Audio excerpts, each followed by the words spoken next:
ఇంకో లేదా మనమైతే వీడియో తీస్తున్నాం. ఒకసారి చూడొచ్చు వచ్చారు చెట్లున్నాయి. ఇటైతే ఇంకైతే ఒక్కొక్క చెట్టు గురించి నేను చెప్తా. ఇప్పుడు మనమైతే పోతున్నాం ఆ చెట్టు గురించి చూస్తాం. కాబట్టి ఇదైతే ఆనియన్ చెట్టు. ఆనియన్ చూడండి, ఇలా పీక్ ఆనియన్ చెట్టు. అది అయితే ఆనియన్ చెట్టు. ఇప్పుడు తెలుసు ఫ్రెండ్స్, మీ కళ్ళగడ్డ చెట్టు అంటుంది. ఎక్కువ వాడడం ఫ్రెండ్స్, ఎక్కువ వాటర్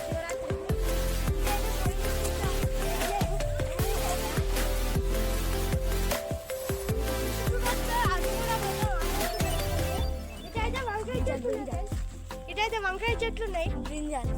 వంకాయ చెట్లు ఉన్నాయి. ఇటైతే